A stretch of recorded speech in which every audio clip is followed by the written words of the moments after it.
মঞ্চ এবং সংগ্রামী যৌথ মঞ্চের পক্ষ থেকে আজকের যে প্রেস কনফারেন্স, সেই প্রেস কনফারেন্সে সাংবাদিক বন্ধুদের স্বাগত জানাচ্ছি। আপনারা জানেন যে প্রত্যেকটা ক্ষেত্রেই এক দুর্বিষহ অবস্থার মধ্যে দিয়ে গোটা রাজ্যবাসী চলেছে। এখানে যেমন চাকরিজীবীরা আছেন, সরকারি চাকরি পাওয়া চাকরিহারারা আছেন, দুর্নীতির কারণে বঞ্চিত চাকরি প্রার্থীরা আছেন, দীর্ঘদিন থেকে সরকারি চাকরিতে সুযোগ না পাওয়া নতুন ক্যান্ডিডেটরা আছেন, ছাত্রছাত্রীরা আছেন, সব থেকে বড় আমাদের বাড়ির মা বোনেরা আছেন, যাদের নিরাপত্তা আজকে গোটা রাজ্য জুড়ে প্রশ্ন চিহ্নের মুখে। তার কারণ দুষ্কৃতকারীদের বিরুদ্ধে এই রাজ্যের প্রশাসনের রেড কার্পেট বিছিয়ে দেওয়ার যে নীতি 2011 সাল থেকে চলছে, তার কারণে আমরা এই সমস্ত কিছুকে একত্রীভূত করে আগামী দিনে একগুচ্ছ কর্মসূচি নিতে চলেছি।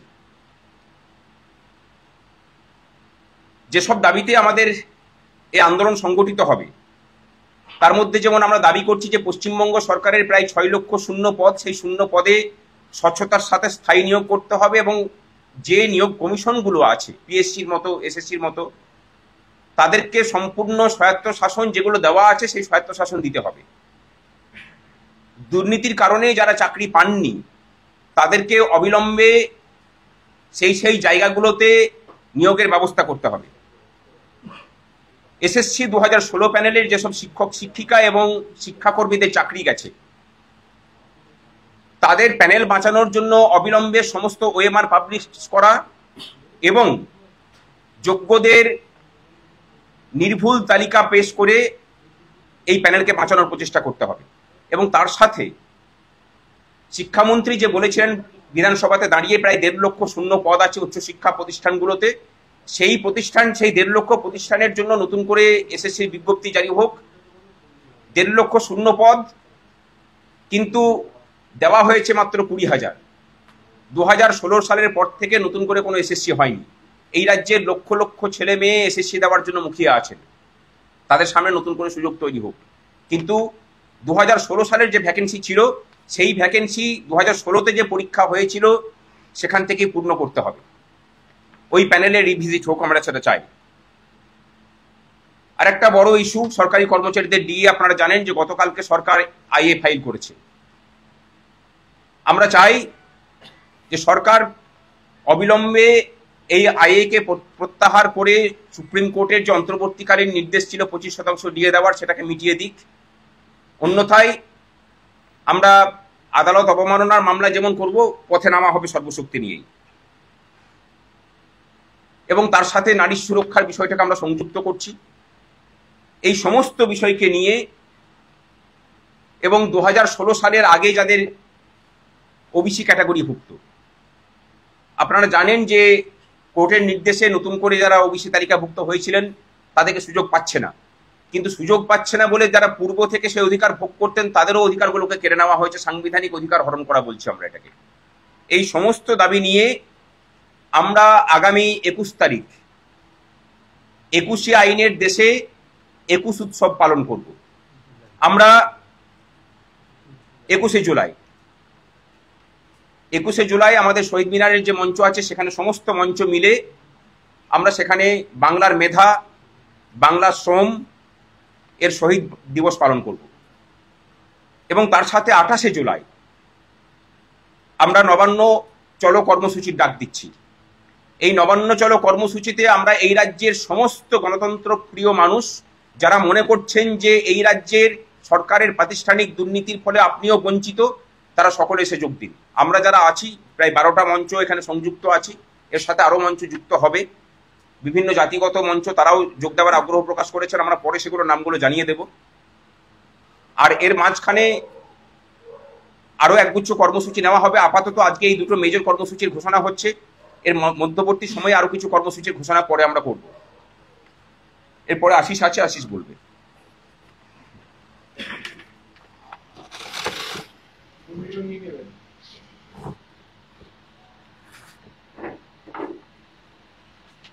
আপনারা জানেন যে আমরা বিগত দিন এইখানে একটা প্রেস কনফারেন্সের মধ্য দিয়ে আমরা 21শে এপ্রিল একটা নবান্ন অভিযান কর্মসূচি ডেকেছিলাম। বিশ্বাস করুন, সেই কর্মসূচির ডাকার পর পুলিশ প্রশাসনের একটা বার্তা আমরা পাই এবং ওনারা চেয়েছিলেন একটা আলোচনার মধ্য দিয়ে আমাদের সুষ্ঠু সমাধান করবেন। আমরা যে সমস্ত বঞ্চিত চাকরি প্রার্থী, চাকরিজীবী এবং চাকরিহারা মঞ্চ ছিলাম, সেই মঞ্চের প্রতিনিধিদের নিয়ে হাওড়া সিপি এবং কলকাতার সিপি সাহেব এবং সর্বোপরি ডিজি পর্যন্ত প্রশাসনের সর্বোচ্চ কর্তা আমাদের সঙ্গে আলোচনায় বসেছিলেন এবং আমরা ভেবেছিলাম বা আশ্বস্ত হয়েছিলাম হয়তো সত্যিই সরকার একটা কিছু সদর্থক ভূমিকা নেবেন। কিন্তু বিশ্বাস করুন, আশ্বাসটা এটাই ছিল যে আমাদের যে সমস্ত মঞ্চগুলো ছিল সেই মঞ্চগুলো ধরে ধরে আমরা কি কারণে বঞ্চিত, কোথায় আমাদের কি ত্রুটি আছে কি না আছে, ওনারা ডিপার্টমেন্ট ধরে ধরে সেই সমস্ত ত্রুটিগুলো তার সমাধান করবেন এইটুকু আশ্বাস দিয়েছিলেন এবং সর্বোপরি মুখ্য সচিবের সঙ্গে বসে এবং মুখ্যমন্ত্রীর উদ্যোগ নিয়ে তিনি এই সমস্যার সমাধান করবেন। আমরা প্রথম পর্যায়ে আমরা এটুকুই দাবি রেখেছিলাম যে অতীতে আমাদের একটা অভিজ্ঞতাই আছে যে মুখ্য সচিব বসার পরেও তিনি তার নিজের মেরুদণ্ড হয়তো সোজা রাখতে পারেননি, কারণ আমাদের সামনে তিনি উল্লেখ করেছেন যে আমি মুখ্যমন্ত্রীর সঙ্গে আমি আলোচনা করে আপনাদের বিষয়টা আমরা দেখব। তা সেই জায়গায় দাঁড়িয়ে আমরা বারবার সেই প্রশাসনের কাছে বলেছিলাম যে যতক্ষণ পর্যন্ত মুখ্যমন্ত্রী আমাদের সঙ্গে আলোচনায় না বসছেন ততক্ষণ পর্যন্ত আমরা আমাদের কর্মসূচি থেকে আমরা পিছপা হব না। কিন্তু বিশ্বাস করুন, চারবার বৈঠক হয়েছে, শেষমেশ হয়তো প্রশাসনের কাছে আমরা একটা ভেবেই ছিলাম যে দীর্ঘদিন ধরে এই কলকাতা রাজপথে ধর্ণা মঞ্চের মধ্য দিয়ে বা শান্তিপূর্ণ আন্দোলন কর্মসূচির মধ্য দিয়ে হয়তো আমাদের একটা সুরার ব্যবস্থা হবে। ওনারা যেভাবে আন্তরিকতার সঙ্গে আমাদের সঙ্গে আলোচনায় বসছেন, কিন্তু বাস্তবে তার প্রতিচ্ছবিটা সম্পূর্ণ আলাদা। মানে বিষয়টা মোবিলাইজড করার জন্যই আমাদের সঙ্গে আলোচনায় বসছেন, সেই সদিচ্ছা দেখতে পেলাম না, সে প্রশাসন হোক বা বর্তমান শাসক বা সরকারে যিনি আছেন।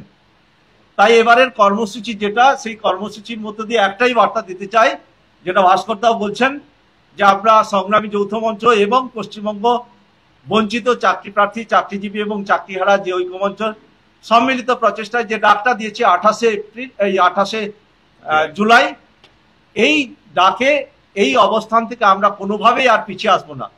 যতক্ষণ পর্যন্ত মাননীয় মুখ্যমন্ত্রী আমাদের সঙ্গে আলোচনায় না বসে সমস্যার সমাধান করছেন, ততক্ষণ পর্যন্ত আমরা আমাদের কর্মসূচিতে অবিচল থাকব। এবং এটা আপনাদের কাছে এবারে একদম প্রতিশ্রুতি বা দায়বদ্ধতার সঙ্গে বলছি, আমরা আর কোনো আলোচনায় বসে আমরা আমাদের কর্মসূচি থেকে বিরত থাকবো না। এটুকুই আমার বলার ছিল। এরপরে দেবাশিস যদি কিছু।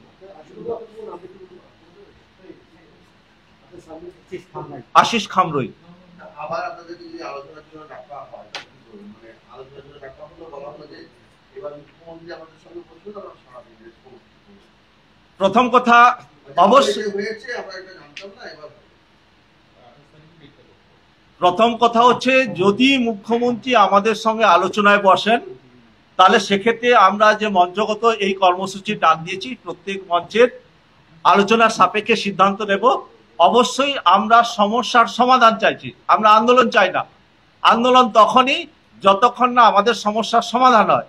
তা সেই ক্ষেত্রে যদি মুখ্যমন্ত্রী আমাদেরকে আলোচনায় ডেকে পাঠান উইথ চিঠি, কোনো মৌখিক নয়, চিঠির মধ্য দিয়ে যদি আলোচনায় বসেন এবং এই 28শে জুলাইয়ের মধ্যে যদি সমস্যার সমাধান হয়, তবেই আমরা এই কর্মসূচি থেকে বিরত থাকবো, নচেত কর্মসূচি হবে।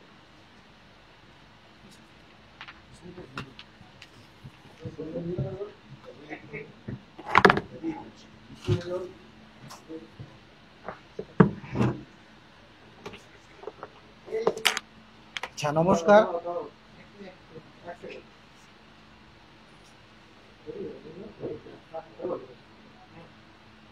নমস্কার।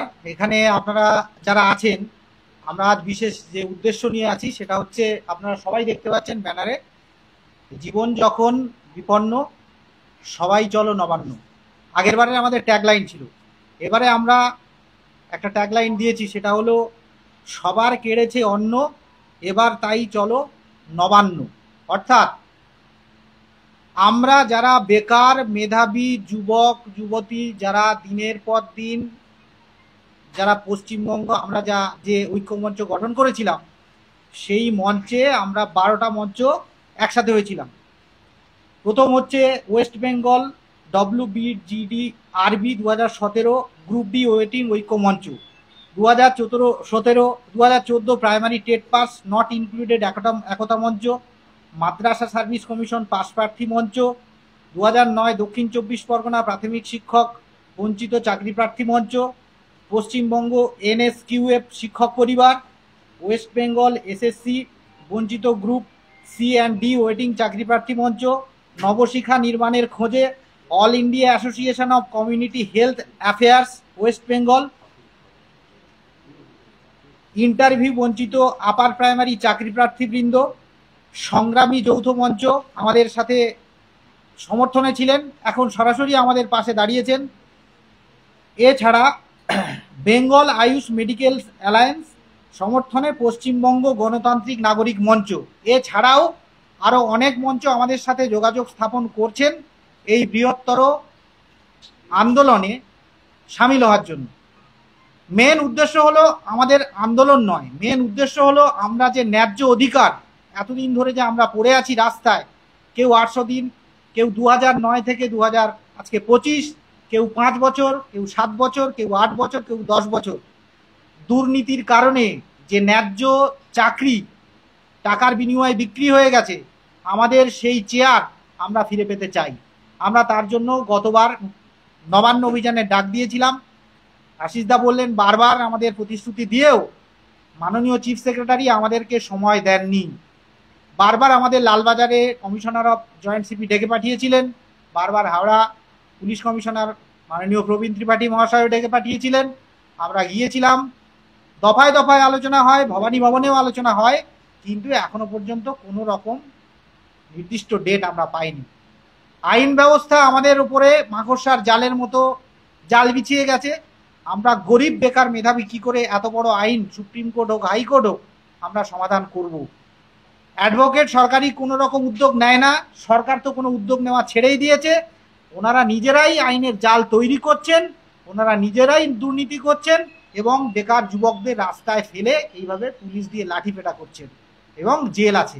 তো আমরা এই দুর্নীতির এবং ন্যায্য অধিকারের দাবি নিয়ে আগামী 28শে জুলাই, আমরা ভেবেছিলাম 21 তারিখ ডাক দেব, কিন্তু আগামী 28শে জুলাই আমরা নবান্ন চলো, অর্থাৎ জীবন যখন বিপন্ন সবাই চলো নবান্ন, সবার কেড়ে নিয়েছে অন্ন তাই সবাই চলো নবান্ন, এই উদ্দেশ্য নিয়ে আমরা আজ এই বিশেষ কনফারেন্স করলাম।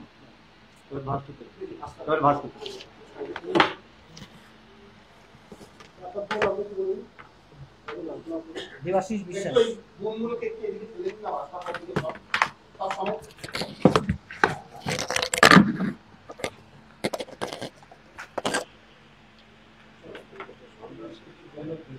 আপনাদের যদি কিছু জিজ্ঞাসা থাকে তাহলে, না হলে আমাদের বলা মোটামুটি শেষ হয়েছে।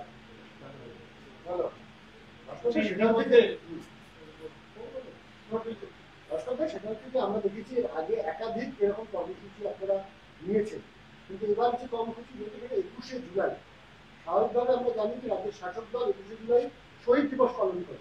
আপনারা কি মনে করছেন যে এই 21শে জুলাইয়ের অনুমতি পেতে আপনাদেরকে ফের ভোটের দ্বারস্থ হতে হবে? না, 21শে জুলাই আমাদের অনুমতির তো প্রয়োজন নেই, কারণ সংগ্রামী যৌথ মঞ্চের যে অবস্থান মঞ্চ আছে সেটা তো আদালতের অনুমতি নিয়েই চলছে। সুতরাং আমাদের পৃথকভাবে কোনো অনুমতি নেওয়ার প্রয়োজন নেই। আমাদের ওই শহীদ মিনারের মঞ্চেই আমরা আমাদের শহীদ দিবস পালন করব। আমরা এটাকে, সরকার যে শহীদ দিবস পালন করে, আমরা তার উল্টো দিকে দাঁড়িয়ে তাদের যে দুষ্কর্ম এবং দুর্নীতি, প্রাতিষ্ঠানিক দুর্নীতির ফলে এই রাজ্যের মেধা এবং এই রাজ্যের শ্রমের মৃত্যু হয়েছে বলে মনে করছি, এবং সেই উদ্দেশ্যেই ওই দিন বাংলার মেধা এবং বাংলার শ্রমের শহীদ দিবস পালন হবে। যখনই এই ধরনের কোনো মেগা ইভেন্ট রাজ্যের শাসক দলের থাকে, তখনই শহীদ মিনার চত্বরে যে মঞ্চগুলো ছিল সেগুলো হয় পুলিশ ইমেল করে বলে এখানে থাকতে হবে না। আপনারা মনে করছেন এত কিছুর পরেও আপনারা সেখানে কর্মসূচি নিতে পারবেন? আমরা কিন্তু গত বছরও ছিলাম ওখানে, তার আগের বছরও ছিলাম, আমাদেরকে ওঠানোর সাহস এখনো পর্যন্ত শাসক দল দেখাতে পারেনি। আমাদেরকে ওঠানোর জন্য মুখ্যমন্ত্রী নিজে দুবার রেড রোডে ধর্নায় বসেছেন, আপনারা সকলেই সেটা জানেন। যতদিন মেয়াদ ছিল তারপরে যখন সেটাকে উঠাতে যায়, মিলিটারি যখন উঠাতে গিয়েছিল তখন তাদেরকে বলেছিলেন যে সংগ্রামী যৌথ মঞ্চ বসে আছে, ওদেরকে আগে উঠাও, তারপর আমাকে উঠাতে আসবে। সুতরাং ওনারা চেষ্টার কসুর করেননি। আমাদেরকে ওঠাবার মতো ক্ষমতা এই রাজ্যের শাসক দল বা রাজ্য সরকারের নেই। সুতরাং 21 তারিখে যে কর্মসূচি সেটা হবে, সেটা আমরা আমাদের নিজেদের জায়গাতে করছি। আমরা তো এটাও ভেবেছিলাম যে 21 তারিখেই আমরা নবান্ন চলো কর্মসূচির ডাক দেবো, কিন্তু যেহেতু তাদের একটা প্রিফিক্সড থাকে, ইভেন্ট থাকে বলে আমরা মানে সৌজন্যতার খাতিরেই সেটাকে যাইনি, ওই জন্য 28 তারিখ দেখেছি। একটা বিষয় সেটা হচ্ছে যে দেখা যায় যে এই ধরনের কর্মসূচি আপনারা যখন নিচ্ছেন তখন বেশ কিছু রাজনৈতিক দলের যে সমস্ত সরকারি সংগঠন বা চাকরিজীবী সংগঠন থাকে তারা আপনাদের সঙ্গে একেবারে বিপরীতে অবস্থান করে। এই যে নবান্ন চলো ডাক দিচ্ছেন তারাও তাদের প্রতি আহ্বান জানাবেন? হ্যাঁ, অবশ্যই। বর্তমানে পশ্চিমবঙ্গের শুধু কর্মচারী কেন, মানে এই রাজ্যের বেকার ছেলে মেয়ে, ছাত্রছাত্রী সকলেরই অবস্থাটা এমন জায়গায় দাঁড়িয়েছে যে তাদেরকে দুটো প্রশ্ন চিহ্নের মুখে দাঁড় করিয়েছে। এক হচ্ছে তাদের রাজনৈতিক আনুগত্য, আর এক হচ্ছে তারা যে ছাত্র অথবা চাকরিজীবী হোক, চাকরি প্রার্থী হোক, আর মানে যারা চাকরি করছেন বা চাকরি হারা হোক, এই পরিচয়টা একদিকে, আর রাজনৈতিক দলীয় রাজনৈতিক আনুগত্যটা একদিকে। তাই সেই সমস্ত মানুষের কাছে আমাদেরই মানে তাদের বিবেকের কাছে আমাদের ব্যাপারটা ওপেন করে রাখলাম যে আপনাদের ওই দ্বিতীয় যে মানে প্রথম যে পরিচয়টা, যে পরিচয়ে আপনারা পরিচিত আছেন, ধরুন আমি এখানে বসে আছি একজন কর্মচারী হিসেবে, আমার এটাই প্রাইমারি আইডেন্টিটি, এইটাই যদি প্রশ্নচিহ্নের মুখে পড়ে তাহলে তার উপরে আমি আমার দলীয় রাজনীতির যা মানে পরিচয় সেটাকে আগে রাখবো কিনা। আশা করি তারা সকলেই সমস্ত বিভেদ ভুলে 28 তারিখে পথে নামবেন। আমরা সকলকে আহ্বান জানাবো যদিও, কিন্তু সেই আহ্বানেও যদি সেই সব মানে মাথারা যদি না আসেন, আশা করি সেই সব সংগঠনের বডিটা অন্তত সেদিন উপস্থিত হবে সেখানে। আপনাদের এই যে আন্দোলন, সেই আন্দোলনে যে ঘটনাটা ঘটেছে সেটা কি থাকবে? হ্যাঁ, অবশ্যই বললাম যে নারী সুরক্ষার বিষয়টা ওটাও যেমন থাকবে, সেরকম রাজ্যের বিভিন্ন জায়গাতে বিভিন্ন সময়ে হয়ে যাওয়া নারী নির্যাতনের সুবিচার সেটাও থাকবে। মানে সেটা অভয়ার কাণ্ডর যে বিচার পাওয়া না পাওয়া ওটাও সংযুক্ত থাকবে।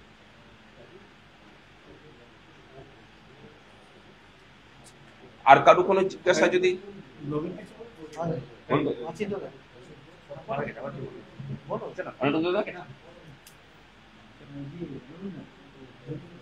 যদি আর কোনো জিজ্ঞাসা না থাকে তাহলে ঠিক আছে, ধন্যবাদ সবাইকে।